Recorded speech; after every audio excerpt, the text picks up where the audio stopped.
Halo semuanya, Assalamualaikum warahmatullahi wabarakatuh. Selamat datang kembali di mata kuliah Teori Bangunan Kapal.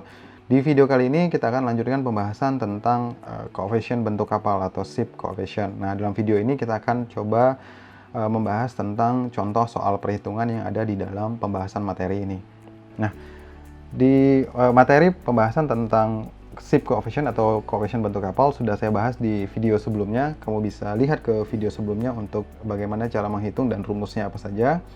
Nah, di sini kita akan lebih ke contoh perhitungan ya. Dan ada 5 coefficient yang akan kita hitung nantinya, yaitu ada water plane coefficient, kemudian midship coefficient, block coefficient, longitudinal prismatic coefficient, dan pada nomor 6 ini adalah vertical prismatic coefficient atau CVV. Jadi ada 5 coefficient dan nomor 1 kita juga akan menghitung volume displacement.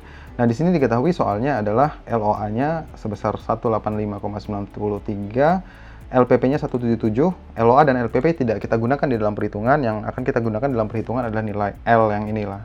Di sini penjelasannya adalah L sebesar 176,78, ini panjang yang digunakan untuk perhitungan koefisien. Jadi semua perhitungan koefisien yang membutuhkan nilai L atau panjang kapal, kita akan menggunakan nilai sebesar 176,78. Selanjutnya ada nilai B, nilai H atau tinggi kapal, B dan T. Nah, yang nanti akan sering kita gunakan adalah nilai B dan T ya. Di mana B adalah lebar kapal sebesar 23,77 meter dan T-nya ada 8,23 meter. Nah, di sini sudah diketahui displacement beratnya.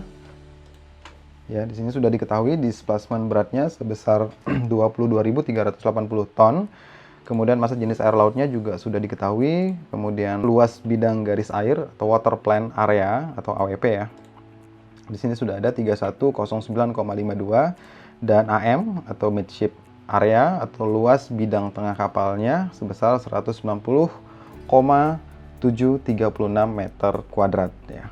Nah, kita akan mulai menghitung. Yang pertama kita akan hitung displacement volume ya. Ini soalnya sudah saya pindahkan di sini, kita akan coba mulai menghitung. Yang pertama kita akan hitung volume displacement. Nah, ingat volume displacement rumusnya adalah L B T CB. Nah, apakah bisa kita menggunakan rumus ini untuk menghitung LBTCB? Ini tidak bisa kita gunakan. Kenapa? Karena kita belum mengetahui nilai CB. Justru nilai CB itu ditanyakan atau harus kita hitung di nomor 4 ya. Nah, ada rumus lain yang bisa kita gunakan. Masih ingat dengan rumus berat displacement? Berat displacement adalah volume displacement dikali dengan massa jenis. Nah, dari rumus ini kita bisa balik. Berarti volume displacement ya bisa kita hitung dengan cara rho-nya kita pindahkan ke sisi kiri menjadi ini ya, pembagi. Berarti berat displacement dibagi dengan massa jenis. Nah, kita lihat di sini berat displacement-nya apakah ada. Nah, di sini ada nilai berat displacement sebesar 22.380 ton ya. Sebesar 22.380 ton ya. Untuk berat displacement-nya dibagi dengan massa jenisnya adalah 1,025 ton. Nah, ini kamu harus perhatikan satuannya ya. Satuannya harus sama, di mana berat displacement satuannya ton dan massa jenis satuannya ton per meter kubik, sehingga nantinya ton ini akan habis sehingga volume displacement satuannya akan menjadi meter kubik. Kalau seandainya massa jenisnya kamu gunakan kilogram per meter kubik, ya maka kita tidak bisa menghitung. Kita harus ubah dulu massa jenis kilogram per meter kubik itu menjadi ton per meter kubik ya. Karena di sini sudah ada nilainya, kita tinggal hitung. Kamu bisa gunakan kalkulator untuk menghitung. 22.380 kita bagi dengan 1.001, 1,025 ton per meter kubik. Maka kita dapatkan nilai volume displacement sebesar 21.834. 21.834. Nah, untuk pembulatan angka di belakang komanya kita perhatikan di sini, kita ambil 2 atau 3. Kalau misalnya mau mengambil 3 berarti kita bisa ambil 146. Kalau pembulatannya 2 angka di belakang koma berarti kita akan mengambilnya 15 ya. Karena 6 itu lebih dari 5, maka 4 ini dibulatkannya ke atas ya. Di sini saya akan ambil 3 saja, 146. 6-nya tidak perlu kita bulatkan ke atas karena 3 itu di bawah 5, sehingga 6 ini pembulatannya ke bawah atau tetap 6. 146 meter kubik. Nah, volume displacement-nya sudah kita dapatkan. Selanjutnya yang kedua, kita akan menghitung water plant area atau CWP. Rumus CWP bisa kita hitung dengan persamaan AWP atau AWL ya. Nah, di sini AWL adalah luas dari garis air, ya, luas bidang garis air. AWP atau AWL dibagi dengan L kali B, ya. Dimana AWL-nya di sini sudah kita ketahui luas bidang garis muat atau AWL ataupun AWP. Kayak di sini kita gunakan AWP ya sebesar 3.109,52 meter kubik, kemudian kita bagi dengan LWL-nya, L-nya ya kita gunakan L yang digunakan untuk perhitungan koefisien, yaitu sebesar 176,78, kemudian nilai B lebar kapalnya 23,77. Nah, ini bisa kita hitung dengan kalkulator. 3.109,52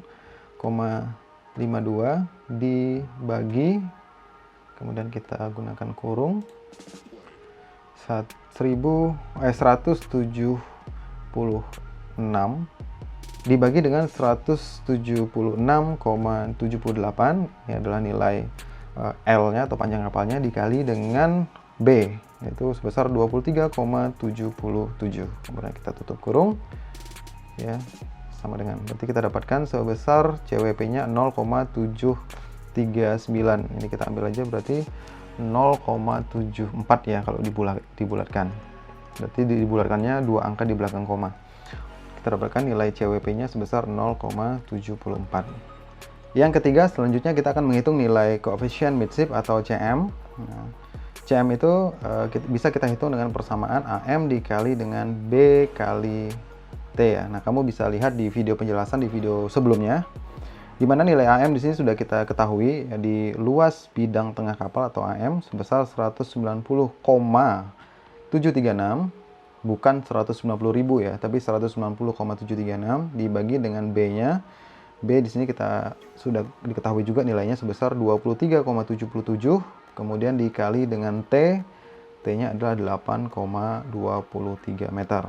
Kemudian di kalkulator bisa kita hitung 190,736, kemudian kita bagi dengan buka kurung 23,77, kemudian dikalikan dengan 8,23, tutup kurung, sama dengan 0,9749 ya, atau kita bulatkan menjadi 0,975. Nah, ini adalah nilai CM. Selanjutnya yang keempat, nilai CB ya. Nilai CB, lihat lagi penjelasannya di materi sebelumnya, yaitu perbandingan antara volume displacement dibagi dengan volume balok ya. Volume balok L, B, dan T. Nah, volume displacement sudah kita dapatkan di perhitungan nomor 1 ya, di perhitungan yang nomor 1 ini, yaitu sebesar 21.834,146. Itu adalah nilai volume displacement 21.834,146. Kemudian kita bagi dengan LBT. Nah, di sini L-nya yang kita gunakan adalah L untuk koefisien. Di sini 176,78. 176,78 dikali dengan B-nya adalah 23,77, kemudian dikali dengan T-nya adalah 8,23. Ya, maka kita akan dapatkan. Nah, ini bisa kita langsung hitung di kalkulator. 21.834,146, kemudian kita bagi dengan buka kurung 176,78 dikali 23,77, kemudian dikali lagi dengan 8,23 ya, dan kita tutup kurung, sama dengan kita dapatkan sebesar Mungkin kita ambil 3 angka di belakang koma, berarti 0,631. 0,631. Nah, ini adalah perhitungan untuk koefisien blok. Nah, selanjutnya yang kelima, kita akan hitung untuk nilai longitudinal prismatic coefficient atau CP ya. Nomor 5, nilai CP. Nah, kamu bisa lihat lagi video penjelasannya pada video sebelumnya, di mana CP itu bisa kita hitung ya dengan persamaan volume displacement ya dibagi dengan AM dikali L ya. Ini adalah prisma ya, sebuah prisma yang dibentuk dari AM atau luasan tengah kapal dikali dengan L. Nah, ini juga bisa kita langsung hitung karena di nomor 1 tadi kita sudah menghitung untuk nilai volume displacement ya, dimana volume displacement-nya adalah 21.834,146. Kemudian kita bagi dengan AM ya, AM sudah diketahui di dalam soal yaitu 190,736, 190,736, dan L-nya yang kita gunakan adalah L untuk perhitungan koefisien yaitu sebesar 176,78. Nah, ini juga bisa kita langsung hitung di kalkulator. Sini 21.834 ya, 146. Kemudian kita bagi dengan, saya buka kurung, 90,736 kali dengan 176,78. Nah, ini adalah nilai L ya.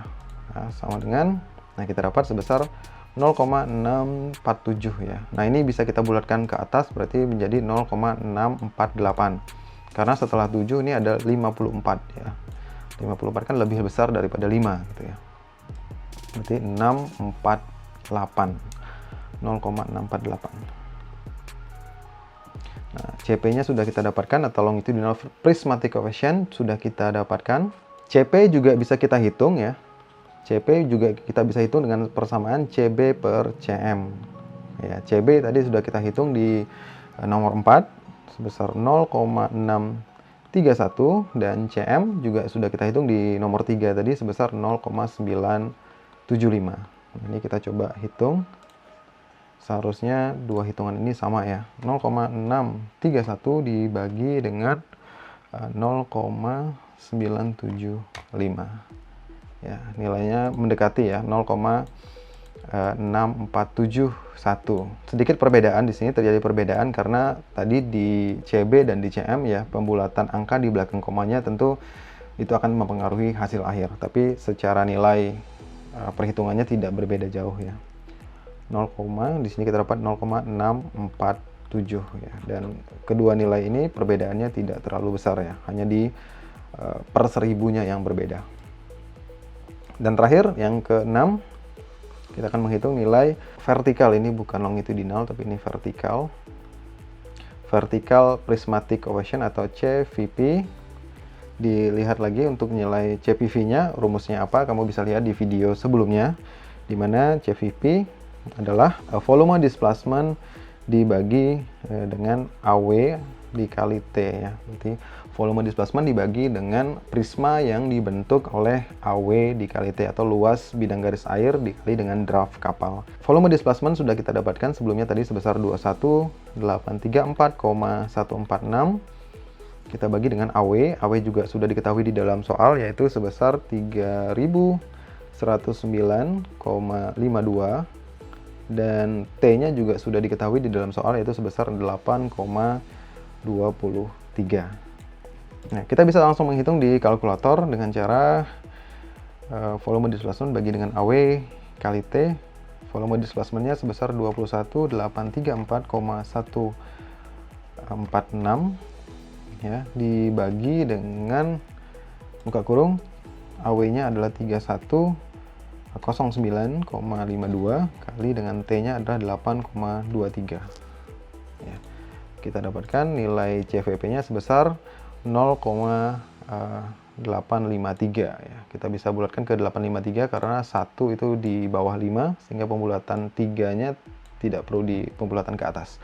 0,853. Rumus CVP atau vertical prismatic coefficient bisa kita hitung juga dengan persamaan ya, Kamu bisa lihat lagi di video sebelumnya. CVP itu sama juga dengan CB per CWP. Ya, CB sudah kita dapatkan di perhitungan nomor 4 tadi sebesar 0,631. Kemudian CWP atau Water Plant Coefficient ini sudah kita hitung pada soal nomor 2, yaitu sebesar 0,74 ya. 74. Nah, seharusnya dua nilai ini ya perbedaannya tidak terlalu jauh ya. Di 0,631 kita bagi dengan 0,74. Ya, kita mendapatkan sebesar 0,852 ya. Kalau dibulatkan juga menjadi 0,853 karena 7 lebih besar daripada 5 sehingga duanya kita bulatkan ke atas ya. Jadi 0,853. Nah, kedua rumus ini menghasilkan nilai CVP yang sama. Dan saya kira itu akhir dari video ini ya. Nah, ini adalah contoh perhitungan untuk materi koefisien bentuk kapal atau ship coefficient ya. Ada CWP, CM, block coefficient atau CB, kemudian ada longitudinal prismatic coefficient atau CP, dan terakhir ada vertical prismatic coefficient atau CVP. Hasil dari perhitungan ini juga sudah ada di dalam slide, kamu bisa lihat, dan jika ada perbedaan hasil pada hasil hitungan saya yang barusan dengan hasil perhitungan pada slide, mungkin perbedaan itu dikarenakan penggunaan angka di belakang koma. Jadi pembulatan angka di belakang koma itu sangat berpengaruh ke hasil akhir. Jadi berhati-hatilah dalam mengambil pembulatan angka di belakang koma. Mungkin itu saja yang dapat saya sampaikan dalam video kali ini. Sekian dari saya tutup. Assalamualaikum warahmatullahi wabarakatuh.